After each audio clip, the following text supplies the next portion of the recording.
మా సింగనారం అండి, నా పేరు మేరీ. మాకు అసలు ఏం అందట్లేదండి. దగ్గర ఉన్న వాళ్ళకే అందిస్తున్నారు కానీ మాకు దూరం ఉన్న వాళ్ళకి ఏం అందియట్లేదండి.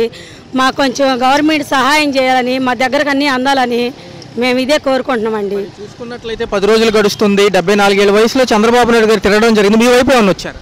మా వైపు ఇంతవరకు రాలేదండి. మా ఏరియాలో ఏం జరుగుతుందో కానీ ఇంతవరకు పట్టించుకోలేదండి. ఒక్కళ్ళు కూడా రాలేదు.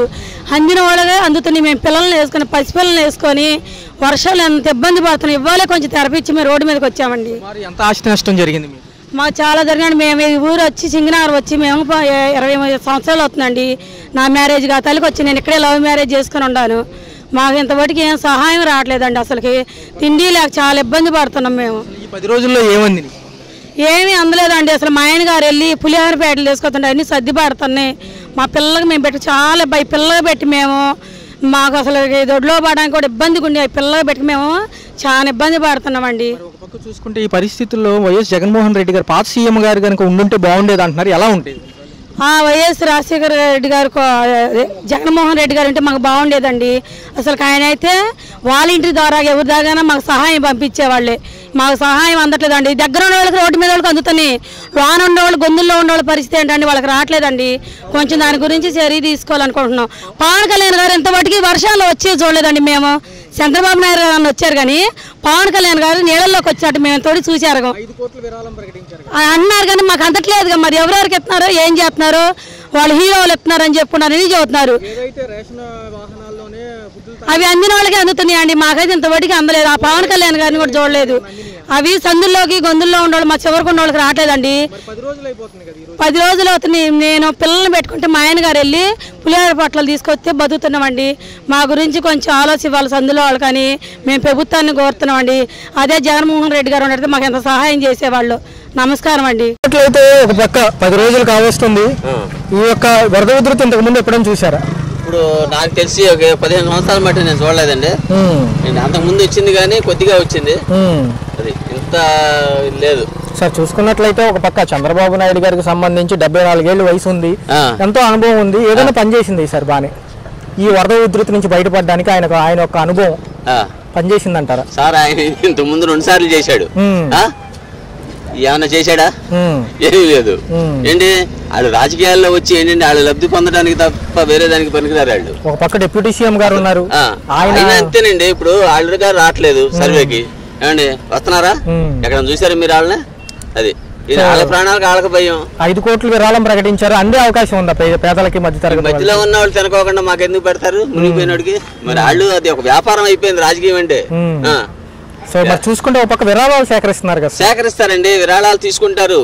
ఏంటి విరాళాలు తీసుకుంటారు, మళ్ళీ ఆడు ఫోటో దిగుతాడు. ఫోటో దిగానే కెమెరామెన్ రాగానే ఫోటోకి రెడీ అయిపోతాడు. మీలాంటి వాళ్ళకి నాలాంటి నలుగురికి పనిచేసేసి పక్కకి వెళ్ళిపోతాడు ఆ డబ్బులు తీసుకుని. అంటే 9 రోజులు కష్టపడాలని ఆయన చెప్తున్నారు కదా. గుట్టి మాటలు అవన్నీ. ఎవడు రమ్మానండి, ఈ రోడ్డుకి ఎవడన్నా వచ్చాడేమో, వాటర్ ట్యాంక్ రోడ్డు కంట్రీకి వచ్చి మగోడు ఎవడన్నా ఉన్నాడని చెప్పండి. సార్ చూసుకున్నట్లయితే మీకు సుమారు ఎంత ఆస్తి నష్టం జరిగింది సార్ ఈ వారం? మాకు 1,00,000 రూపాయలు పోయిందండి. ఇంతవరకు మాకు లోతు పైన నీళ్లు ఉన్నాయి ఇంక ఇంట్లో. అది ఓకే సార్. ఏదన్నా కార్పొరేటర్ కానివ్వండి, వార్డు మెంబర్ కానివ్వండి, ఎమ్మెల్యే గారు కానీ ఎవరైనా వచ్చి రావడం జరిగింది? ఎమ్మెల్యే గారు ఈ రోడ్లకు రాలేదండి, ఎందుకంటే వాళ్ళకి భయం, మునిగిపోతారు కదా. మెయిన్ రోడ్డుకి రావటం, ఫోటోలు దిగటం, వెళ్ళిపోవటం. ఈ సందులోకి రారు, మరి వాళ్ళే ప్రాణాలు కదా. మరొక అంశం ఏంటంటే జనాలు కానివ్వండి, ప్రతిపక్షాలు కానివ్వండి, మాజీ ముఖ్యమంత్రి ఎవరైతే ఉన్నారో ఆయన ఉంటే ఇప్పుడు పరిస్థితి ఎలా ఉంది? ఎవరున్నా అంతేనండి, విపత్తుని ఎవడో ఆపలేడు.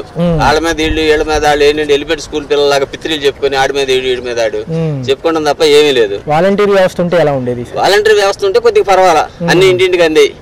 ఈ టైంలో అవి కూడా అందవు, ఎందుకంటే వాళ్ళు పక్క తప్పుకుంటారు కదా.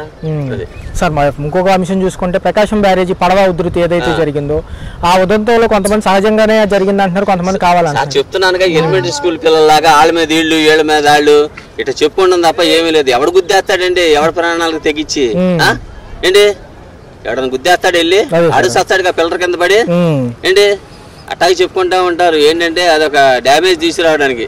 ఏంటి సో ఫైనల్ గా చూసుకున్నట్లయితే ఇది మొత్తం క్లియర్ అవడానికి ఎన్ని రోజులు పడుతుంది? ఓ 10 రోజులు పడుతుందండి, మాక్సిమం వారం 10 రోజులు. ఇటు అసలు ఎవరు పట్టించుకునే వాళ్ళు లేరు.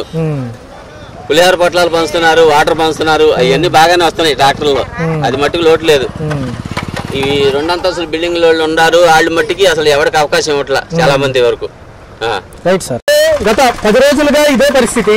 ఎక్కడ చూసుకున్న రోడ్ల వ్యవస్థ మీరు చూశారు. ఎంత దూరం నుంచి వస్తున్నారు సార్? నుంచి వస్తున్నామండి. కొంచెం గట్టిగా మాట్లాడు. నుంచి వస్తున్నాను సార్. ఏం పని చేస్తుంటారు రెగ్యులర్ గా? ఆటో పెట్టుకుంటాను, ఆటో నడుపుకుంటా ఉంటాను. సో గత 10 రోజులుగా కిరాయిలు ఏమన్నా ఉన్నాయా సార్? అసలు కిరాయిలు ఏమి లేవు, తినడానికి తిండి లేదు. ఏమైనా కావాలన్నా సరే ఇంటి వాళ్ళకి మట్టికి ఊళ్ళోకి రావాల్సింది. విజయవాడ వచ్చి సింగనగర్ లేకపోతే రాజీవ్ నగర్ లేకపోతే అటు వెళ్ళి అడుక్కొని తెచ్చుకోవడం. చంద్రబాబు నాయుడు గారు పర్యటిస్తున్నారు. ఆయన అనుభవం ఎంతవరకు వరదల నుంచి బయటపడేయడానికి పనికొచ్చింది అంటారు? ఇప్పుడు ఏంటంటే ఇది అనుకోకుండా జరిగిన సంఘటన కాబట్టి ముందస్తుగా వీళ్ళు జాగ్రత్త పడి ఉంటే చాలా బాగుండేది సార్. ఎందుకంటే ఏ నాయకుడు వచ్చినా ముందు ప్రజల గురించి ఆలోచించాలి. ఏంటి మనుషులకి ఏం నష్టం జరుగుతుంది, ఏమవుతుంది అనేది వాళ్ళకే తెలుసు కాబట్టి ముందస్తుగా ఈ చర్య తీసుకోవడం ఇంత నష్టం అయ్యేది కాదు. ప్రతిపక్షాలు మరియు అనేక మంది ప్రజలు కూడా జగన్మోహన్ రెడ్డి గారు అంటే ఇసుకొచ్చేది కాదంట. ఇక్కడ జగన్మోహన్ రెడ్డి అనే కాదు, ఇక్కడ టీడీపీ ప్రభుత్వం చంద్రబాబు నాయుడు గారిని కాదండి. ఇక్కడ ఏంటంటే ఏ నాయకుడు వచ్చినా సరే, ఏ సీఎం హోదాలో ఎవరున్నా గానీ ముందు ప్రజలకు ఇలాంటి సమస్య రాకుండా ఆ పరిస్థితిని అప్పుడే వీళ్ళకి తెలుసు. ఆ మట్టి కట్టలో ఆగవని చెప్పి ఆ రిటర్నింగ్ వాళ్ళ లాంటివి ఏమైనా కట్టుకొని ఉంటుంటే ఈ సమస్య వచ్చి ఉండేది కాదు నా ఉద్దేశం. మరొక పక్క పవన్ కళ్యాణ్ గారు ఫీల్డ్కి వచ్చి ఎవరిని పరామర్శించలేదు. ఓ పక్క చూసుకుంటే ఆయన 5 కోట్లు ప్రకటించడం అనేది ఎంతవరకు సమంజసం? అది మాటికి చాలా బాధాకరంగా ఉందండి. ఎందుకంటే ఓట్లు కావాలన్నప్పుడు సెక్యూరిటీ తీసుకొని వచ్చాడు, అన్ని తీసుకొని వచ్చాడు. వచ్చినప్పుడు ప్రజలకు ఇంత నష్టం జరిగినప్పుడు ప్రజల్లోకి రావాలి కదండి. ఈయన వల్ల ప్రజలు చచ్చిపోతుంటే చూడడానికి రావాలి కానీ నాయకుడు అన్న తర్వాత ఆయన ఫస్ట్ లో చెప్పిన మాటలకి ఇప్పుడు చేసిన దానికి అసలు పొంతం లేదండి. సార్ చూసుకున్నట్లయితే ఈ రోడ్లలో ఈ వెహికల్స్కి వెళ్తే భారీ ఎత్తున రిపేర్లే తప్ప బుక్కి కలవదు. ఎలా చూస్తారు సార్?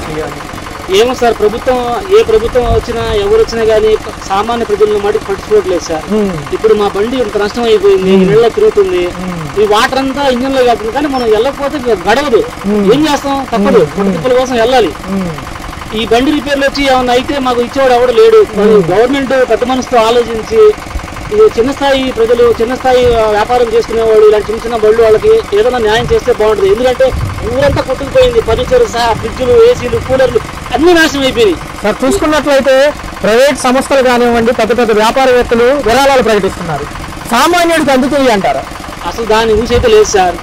ఈ గవర్నమెంట్ ఇచ్చేవి మాకు అది కూడా అరకొరగా వస్తున్నాయి. అది కూడా ఏంటంటే రోడ్డు మీద మెయిన్ సెంటర్ లో పంచుతున్నారు, లోపలికి వెళ్ళి ఎవరు పట్టించుకోవట్లేదు. ఆ ఎన్డీఆర్ఎఫ్ వాళ్ళని తీసుకొచ్చారు కానీ బోట్లు తీసుకొచ్చి డబ్బులు తీసుకోవడం, 1000 రూపాయలు ఇవ్వండి, 500 ఇవ్వండి అని చెప్పి డబ్బులు అడగడం అది ఏ మాత్రం కూడా కరెక్ట్ కాదు సార్. గవర్నమెంట్ అంటే అన్ని బాధ్యతలు దానికి సంబంధించిన వాళ్ళకి అప్పు చెప్తే బాగుండేది. చంద్రబాబు నాయుడు గారు చెప్తున్నారు, చేస్తారు అని అంటున్నారు. అంటే పోయిన 2వ రోజు 3వ రోజు ప్రెస్ మీట్ లో మేము విఫలమయ్యాము, ముందస్తు అంచనా వేయలేకపోయామన్నారు సార్ చంద్రబాబు నాయుడు. విఫలం అయ్యారు అని అన్నారంటే మరి అదే ఇప్పుడు విఫలం అయ్యేటప్పుడు మరి పదవులకు రావడం దేనికి అలాంటప్పుడు అప్పుడు అన్ని సమస్యలు ఇలా ఉన్నాయి, పరిస్థితులు ఇట్లా ఉన్నాయి అని చెప్పి ఆయన తెలుసు, ముందే తెలుసు కదా. మేము చేస్తాం, మేము అన్ని చేస్తాం అని చెప్పి వచ్చిన తర్వాత పథకాలు పోయినాయి, అన్ని పోయినాయి. ఈ పైకి వచ్చి ఇదొక నష్టం. దీని గురించి అడిగేవాడు ఎవడు లేడు. మరొక విషయం ఏంటంటే ఎక్కడైతే వెలగలేరు రేట్లు బుడమేరుకి డైవర్షన్ ఉందో అది కనుక ఎత్తకపోతే నష్టం తగ్గేదని కొంతమంది అంటున్నారు. లేకపోతే కనుక రివర్స్ ఫ్లోటింగ్ ఎక్కువయ్యేదని కొంతమంది అంటున్నారు. నిజాలంటే తెలియదు సార్, దాని గురించి ఏమంటారు? నిజాలంటే సార్ ఇప్పుడు అటు వదలకపోతే అటు ఊరు మునిగిపోతే ఇటు వదలకపోతే సేపు ఉన్నా ఎవరికైనా నష్టమే. కాబట్టి ఎటో ఒకటో మునగడం తప్పదు. వాళ్ళు కాపాడాలంటే ఇటు వదలాలి, ఇటు వాళ్ళు నష్టపోతారు, ఇటు ఇంకా తప్పదు. ఎందుకంటే ఇదంతా ఫస్ట్ నుంచి ప్లానింగ్ లేకుండా పరిపాలన చేయడమే తప్పు. ఏంటి ఏ నాయకుడు వచ్చినా ఎంతసేపు వాళ్ళు చూసుకోవడమే కానీ వచ్చినోడు ఎంత సంపాదించుకోవాలి ఏంటి అనేది చూసుకుంటారు. ఫైనల్ క్వశ్చన్ చూసుకున్నట్లయితే ఏదైతే ప్రకాశం బ్యారేజీకి జరిగిన ముప్పు ఉద్దేశపూర్వకంగా జరిగిందా, పడవలు ఢీకొనడం అనేది సహజంగా జరిగిందంట? అది సహజంగా జరిగిందేనండి, ఉద్దేశపూర్వకంగా ఎవరు చేయరు అట్లాగా. అది మనం ప్రతిదీ కూడా అనుమానించుకుంటే అట్లాగే ఉంటుంది. ఎందుకంటే ఉద్దేశపూర్వకంగా ఎవరు చేస్తారంటే అట్లాగా కట్టుకోవాలని ఎవరు అట్లా చేయడు. ప్రజలకి త్వరితగతిన సహాయం అంది ఇవన్నీ క్లియర్ అవడానికి ఎన్ని రోజులు పడుతుంది? అదే ప్రభుత్వాన్ని అడుగుతున్నాం. అసలు ఎన్ని రోజులు పడుతుంది అనేది ఒక ఐడియా లేదు, ఎప్పుడు చేస్తారో తెలియదు. ఒక నష్టపరిహారం ప్రకటించలేదు. ఇప్పుడు దాకా సామాన్యులు కాడి నుంచి, వ్యాపారవేత్తలు కాడి నుంచి, ఇండస్ట్రీలు కానీ మొత్తం నష్టపోయారు. ఏదన్నా ఒక్కటి కూడా మనకి పలానా చేస్తే పలానా ఇంత ఇస్తానని ఒక భరోసా కూడా ఉంటుంది సార్ కనీసం. Right sir, right.